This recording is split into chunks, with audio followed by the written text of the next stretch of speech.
All right, welcome back to Boring Reviews. Surprise face there.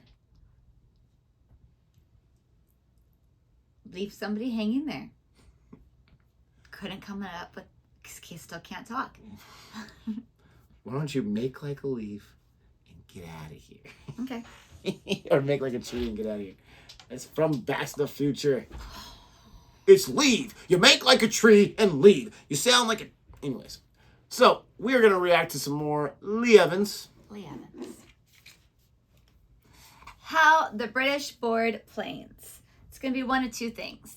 It is going to be very, very proper and kind. And, oh, you go, no, you go, no, you go. Or it's going to be like, arr, move out of my way.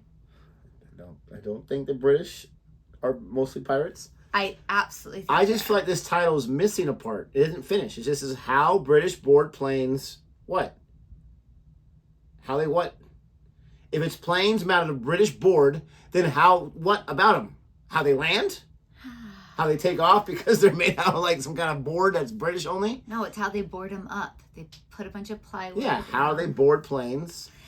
All I know is it makes me think of that Michael McIntyre video where he talks about the lines, and he's like how the British go through all the lines. Q. And then through the queue, even though nobody's there, they still walk through them. And what do the Americans do?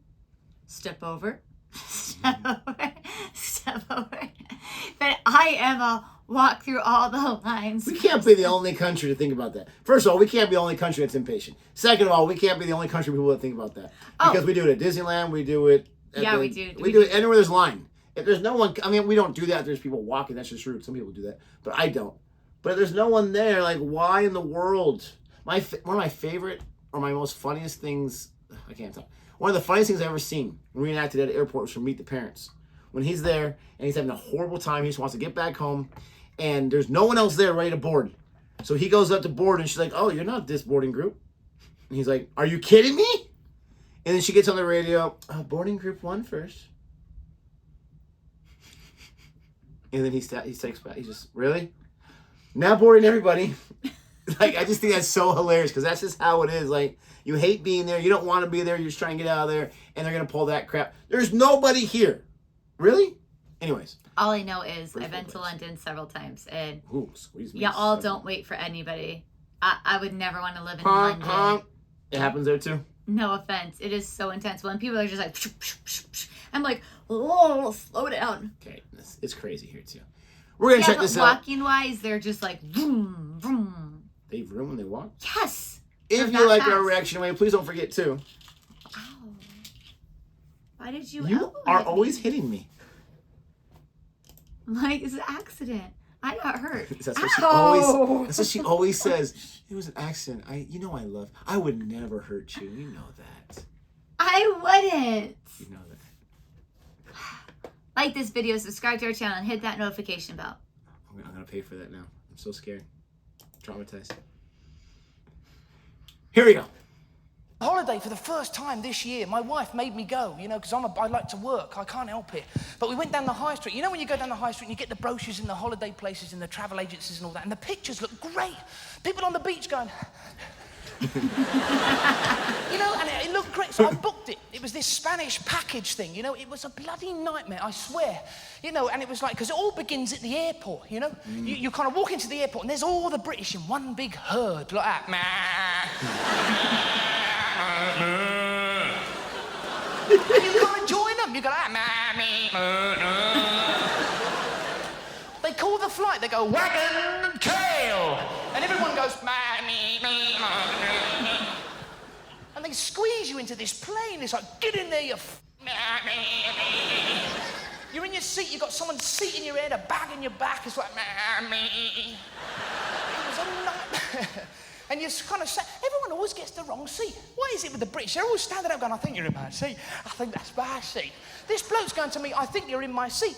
I said, I think you'll find this is my seat. He said, okay, then you fly the plane.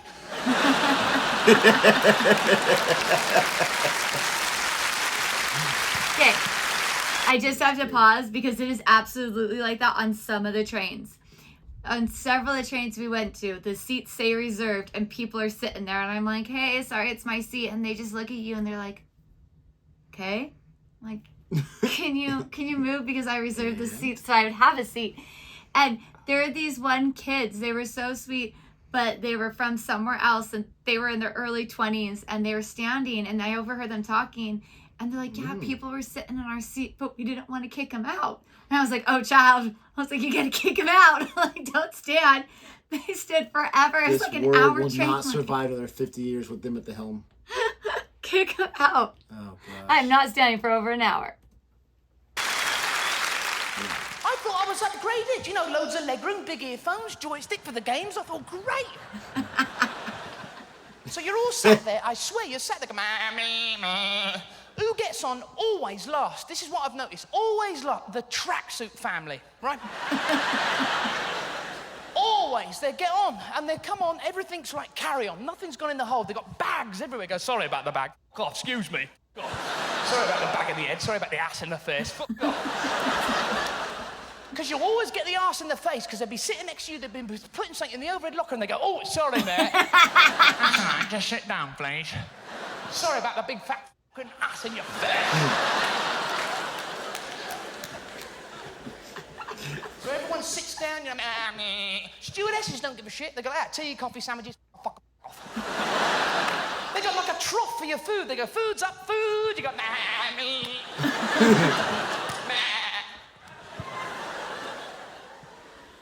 Earphones, that was the one that got me. Would you like to watch a film? I said, yes, please. She went, earphones, £5. £5? I thought it was inclusive in the flight. Surely with that price. Seriously. You know, but no, you've got to buy it. I mean, whatever next? Do you want engines? Somebody will always buy them next to you. Do you know what I mean? It'll make you suffer. They sit next to you and go, ha, ha, ha, ha, ha. It's probably the best film I've ever seen. Ha, ha, ha. I know, the captain always walks through the plane. He goes, good morning, good morning, good morning, have a lovely flight, have a lovely... Never comes back. You go, where's he gone? He's on the outside of the plane going,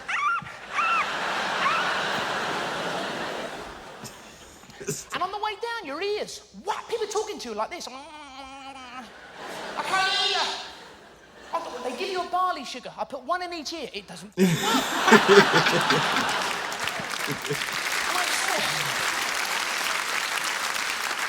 Soon as those wheels touch the Spanish runway, the British are up.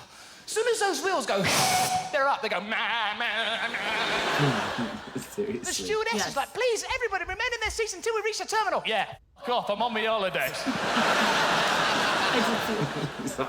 You can't stop them.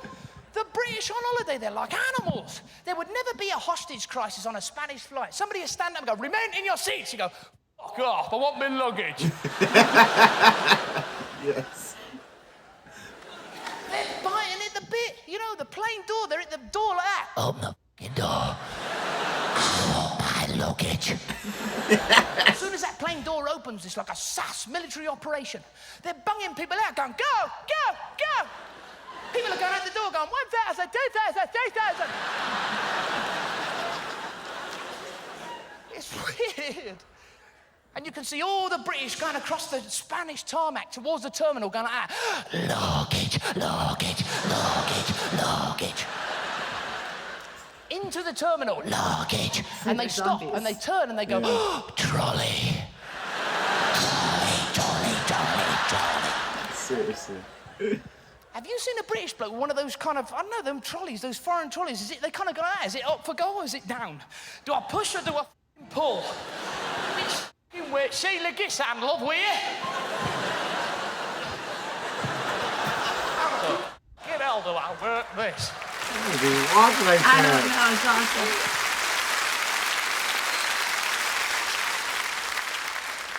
Yeah, I'll carry it. Seriously. Okay, I have a question. Have you ever been on a plane where the stewardess has to repeatedly tell people to sit down until you're full? Yes. All the time.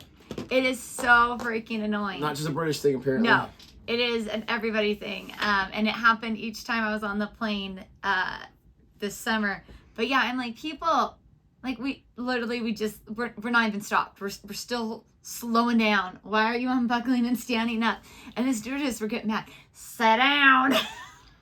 It's truly annoying, especially you know it's going to take them at least 20 minutes to get that luggage out of the plane and onto the little conveyor belt that takes it to the baggage claim. Even longer. You know it's going to take at least 20 minutes, if not longer. You're right. But then, like, we usually are situated near the back of the plane, so as close as the bathrooms in the back, because everyone wants to use the bathrooms in the front. And there's, the last time I was on a plane, or one of the last times, there's this dude behind me. And I'm just like, I'm stupid. I get it. I don't stand in the aisleway to block people, but I kind of stand up after a while. I got like my head like this because the overhead there. Because I want to get the stuff out so we have our stuff. So as soon as it's our turn, our row, we get going. After the plane has stopped, everybody's up. Yeah. It drives me crazy where there's people in front of you and then it's their turn to go. And, okay, let me now grab. I actually need that one. Can you reach that to me? It's like, what have you been doing this whole time? But there's this dude behind me because I wasn't in the aisle when it was my turn to go because it's not our turn to go. And he's like, excuse me, can I go ahead? You're not going to go? Are you really not going to go? And I'm like, dude, go ahead. And he goes ahead of me and he stops. There's nowhere to go. He's one person ahead of me. And I couldn't help myself because I think the kids are with us or something like that. I don't know. We went on a few planes this last summer. And they asked me, like, what's going on? I said, this guy just couldn't wait. And then at that point, it was his wife behind him, and she's looking at me, and she had said something to him. I'm like, oh, here we go. Like, what are you being so impatient for? You're not going to, if the line's not, anyways. Rant for sure. Yes, and ranter. I will say that is one thing that you are not afraid to do is like make comments about people right there. And I'm always like, and I think I do it nice. Like, I'm at the grocery store today. I do it nicely. I'm not a jerk and be like, hey, bleep, bleep, bleep, bleep, or anything like that. I think I do it nice and calmly. I personally do. I'm at the grocery store today. I said this many times on videos. It just drives me crazy when you're there and you have to pay and you're waiting for the things to get bagged up and this person next to you has their cart like literally touching the back of your heel or next to your leg. Like they can't wait. That is like the most precious spot ever next to where you pay. Your stuff hasn't been scanned yet. Back off. And so I'm helping the lady bag because there was no baggers whatsoever. I don't want to get out there as fast as I could. So I'm helping her bag. And I haven't paid yet because she's still scanning stuff.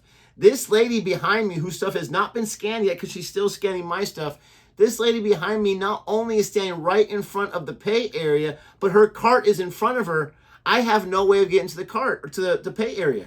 Even if I tried to reach around, I couldn't do it. You should have asked her, are you going to pay for me? So I was like, well, excuse me, miss, I have to still pay for my food. I said it just like that. And then she's like, oh. And so she moves back as little as humanly possible just so I can slide in there and pay. And you better believe, even though I was more passive about this, as I'm paying, I'm looking at her and looking at her cart. Like, why? I don't get it. I don't understand. What do you get out of that? And then when I'm moving, she simultaneously is moving so she can get her cart. What is such a glorious position about being in that cart? I don't know. Whew, people drive me crazy. Clearly.